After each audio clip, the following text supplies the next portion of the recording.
and welcome to this panel. I think all of us have been listening to some very engaging and interesting thoughts and insights, especially so if you look at we are in today's world, and if you look at the whole space of customer experience, technology clearly has a big role to play. And we've heard from some of our panelists that technology has a big role to play with respect to uh, enabling employees to really deliver superior customer experience, as well as in the process create trust and interactions with customers. And pandemic over the last 16 odd months has clearly proven that to us. I think customer expectations have drastically changed. A 5.5 inch screen is now actually become a storefront. And in all of this, I think happening, somehow we have embraced technology never before.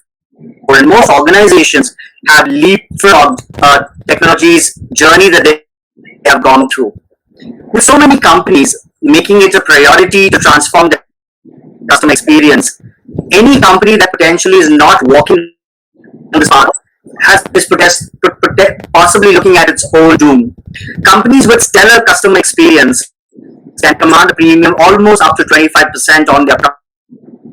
On the other hand, and we heard as a similar comment in the earlier panel, where experience would end up lose customer organizations could lose customers, and over 30% of the customers would be willing to switch just on one poor experience. So clearly, customer experience has become so important, and researchers generally are predicting that it will overtake price and product as a top competitive differentiator.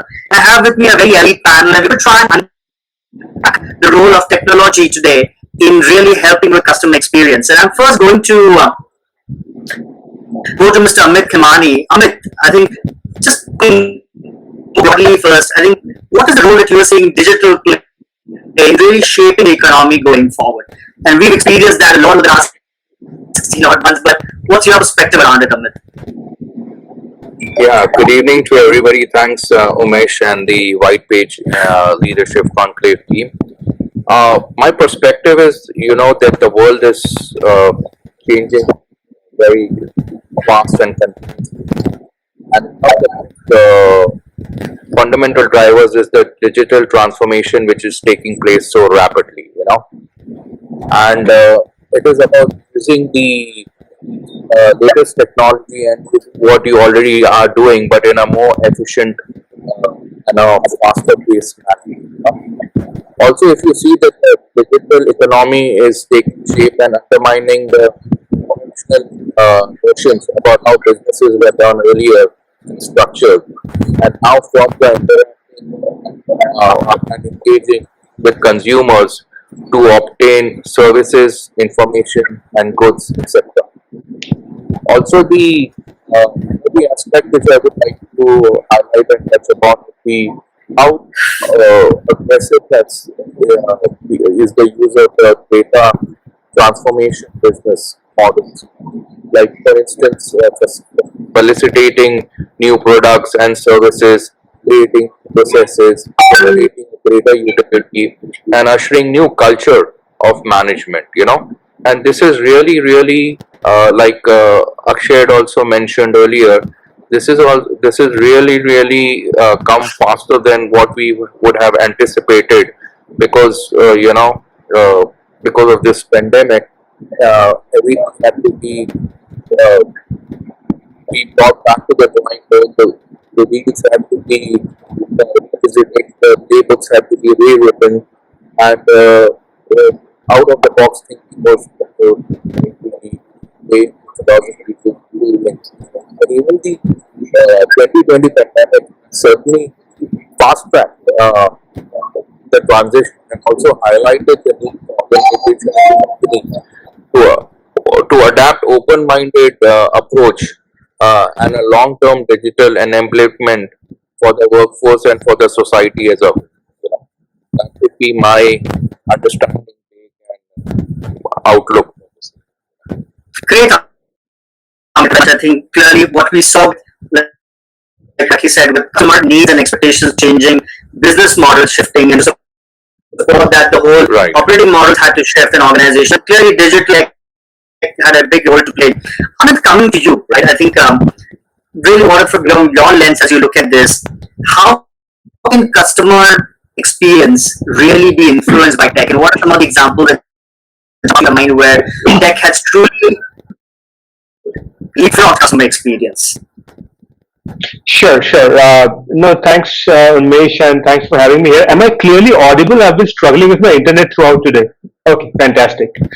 Um, see, so the way I look at customer service, there are two aspects to it, right? So one part would be what I call as intent and empathy parts, right? So now I'll not talk about that right now, but what is key to understand is that if organizations don't have intent and empathy, the intent to genuinely service their customers and the ability to empathize with their customers, no amount of technology can do you any good, right? So now, having said that, um, customer service and technology have become synonymous today, right? So you just cannot do proper customer service without technology. And what forms the basis for that is having a right data platform, right? So you could create an in-house data platform. You could pick one of the off-the-shelf commercial off-the-shelf data platforms. But the core intent of having a data platform is to have a unified view of the customer.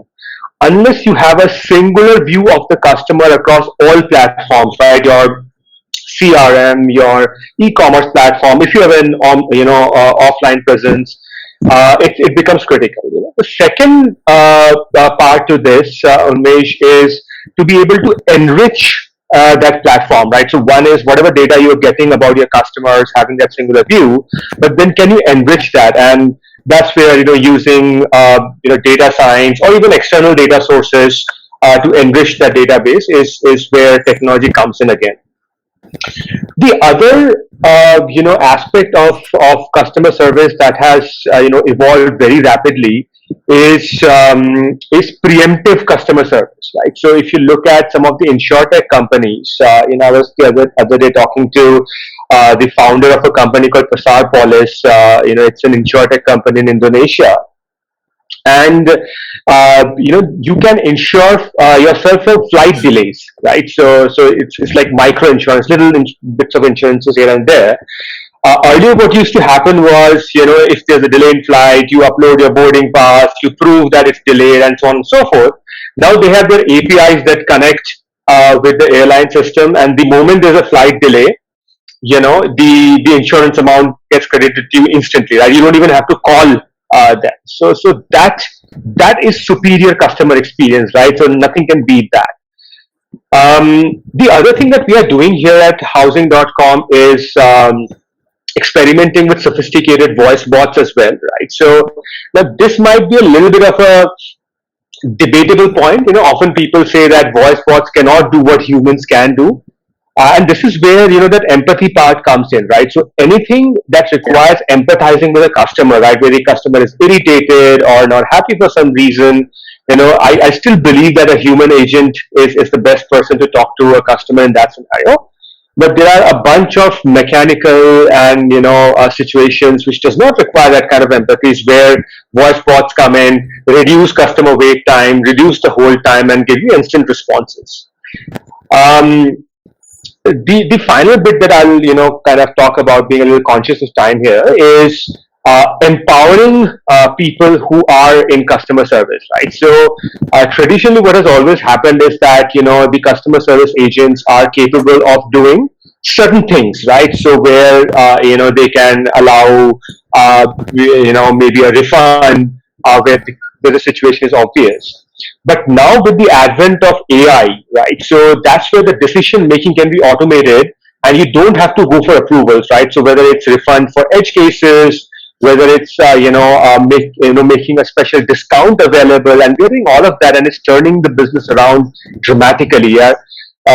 So essentially, with the intervention of AI and with the intervention of data engineering that I alluded to earlier on, to create a singular view of customer, is I think where dramatic changes and superior experiences are coming in for customer service.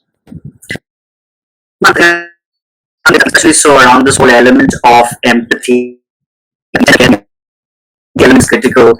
And the one big push that's with bots coming in, I think the one big push that we have to focus on is really humanity and automation, right? How do you ensure that the empathy element of it is not forgotten from a customer standpoint? Because and nobody wants to be talking to just about on the other end. The expectation is however small customer you are to the customer company, you do expect that personalized. That's the challenge. Coming to you, right? I think I want to just double click on this a little bit. One thing, of course, is example that you've seen of tech enabling customer service, and just the importance of embracing technology more aggressively around helping customer service agenda, customer experience agenda. Okay. Me? Yes. Oh, sorry, there's a lot of static on my end. Can you hear me fine? Okay, brilliant. Sorry, there's a lot of static on my end. So, the experiences that we've had actually pocket over the last, especially 18 months, I'm going to use that as a benchmark today because I think the last 18 months have really accelerated whatever adoption might have taken even a tech startup like ours, because we're a technology startup, we're not a traditional Indian business, would have taken us 4 to 5 years to be able to adopt. We've had to adopt in 18 months. There's been no choice for us. And a clear example of that, if I look at it, the business that we are in is in the fulfillment business, right? We're there to get parcels to people as quickly as possible. And when you spoke about COVID, people were ordering online more than ever before. And at the same time, supply chains across the country were in complete stress because March of 2020, suddenly everything went into lockdown. We probably had millions of parcels in warehouses across the country which just could not move.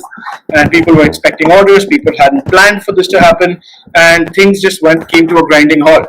And trust me, I had a call center at that point, I think, of about 45 customer service agents, and even they couldn't come to work. So the call center, I think out of the 45, only 10 or 12 of them had laptops at home where they could log into, and I was doing 6 to 7x the normal volume of daily calls because people just wanted to know where their parcel was, because a lot of times people are paid for it, right? And they're worried what's going to happen to their money. And if they're not going to get what they're going to, what they were promised. And I think technology in this case, what really helped us is over communicating and having technology and tools to be able to over communicate with customers and being available as much as we could. I think two of the things that we did immediately, we worked with all our logistics partners and we were able to get our APIs updated real time. So even if we were updating our tracking page, for example, on a half an hour basis, we were updating it on a 15-minute basis, and nothing was changing. Stuff was still stuck, but we could at least give people a more accurate estimate of when to receive their product. Suddenly, there were a lot of essential items that were stuck in these warehouses, which may have had 5-10 lakh parcels, and then out of that, 50,000 might have been essential items. We were able to work with our partners using technology because before COVID, we weren't identifying parcels as essential or non-essential. They were just e-commerce parcels, and then we were able to actually look at the product descriptions and be able to use data and AI, like Anand said, to be able to identify what percentage of those parcels would come under essential services. So on 2nd of May, when essential good movement opened up, and actually in April also some level of essential movement opened up, we were able to get these parcels out to customers, and it was important because that's what reduced the stress in the supply chain. On the other hand, it was very simple tools, emails, SMSs, push notifications. We just double, triple the frequency of a lot of our communication with customers. Where customers wanted to cancel their orders, we worked with our suppliers to make sure that they got their refunds on time because a lot of the supply chain was moving. And what we found is that had we not adapted very, very quickly to adopting tools. And I think more than us, it was also the entire ecosystem, the partners that we had as well, to be able to gear up the entire supply chain for essential goods. Customers would not have gotten what they needed to at a very, very crucial time when they couldn't step out of their house. And the entire ecosystem of logistics in this country came together. We were enablers. We are very proud that we were one of the few platforms that came live with essential goods. Probably even before some of the large marketplaces, we were getting e-commerce sellers on large marketplaces coming back to us saying, "Oh, can you just ship our Amazon or Flipkart orders for us because you're live?" And that's where being a tech-first company really helped us. And Anand has already spoken about empathy, so I was going to dwell a little bit upon that. But there is no substitute today. You can have technology, you can have whatever tools you want, but if you do not have empathy to each and every process or person in your company, you're not going to be a brand that a customer trusts long term.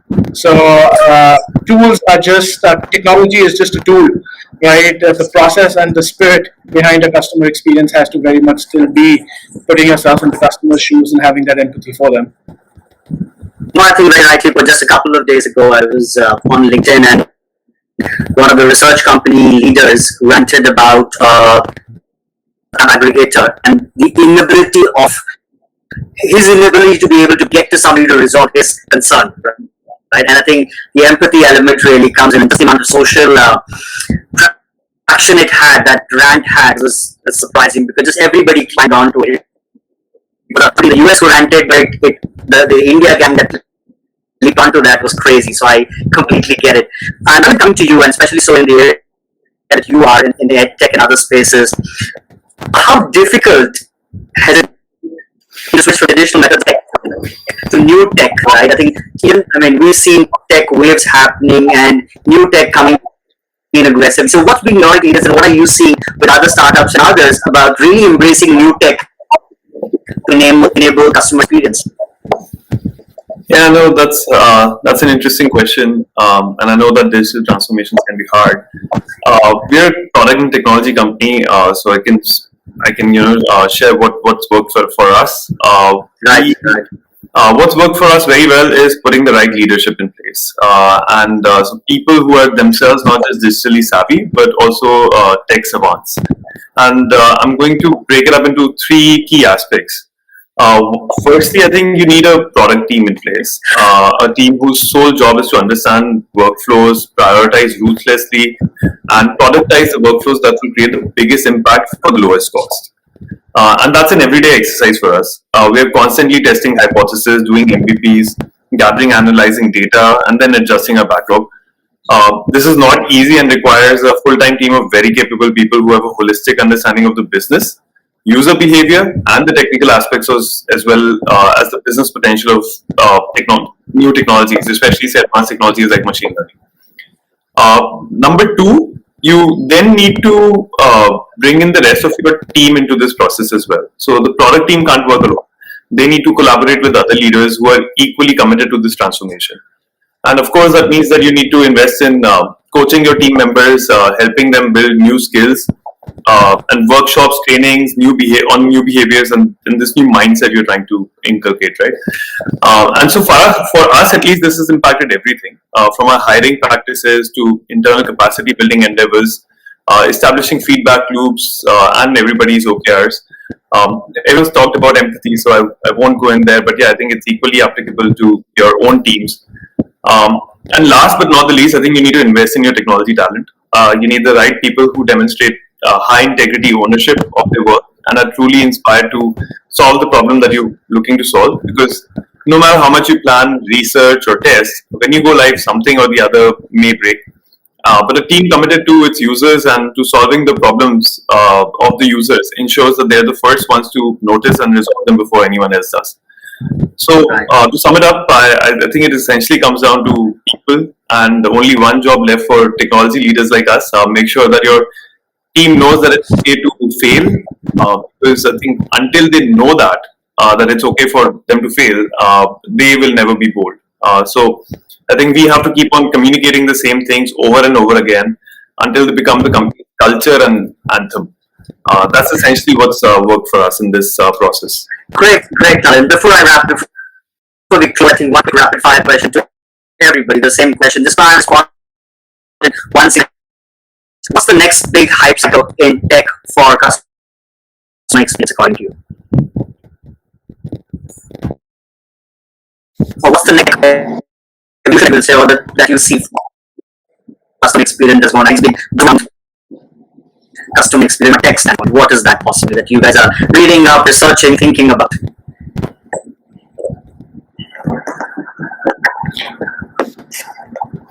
Yeah, I think Anand and Akshay both talked about that briefly. I think the on the back end side, like as Anand had described, the unified data platform that allows you to view everything, and Akshay touched upon being very very responsive to your customers' needs. I think I agree with both of those points. I think the customer expectation today is that of instantaneous resolution of everything that they're experiencing, and I think that's where all industries are headed. And I think if businesses focus on that sort of digital transformation and bringing about that change in their customer experience practices, I think it will go a long way.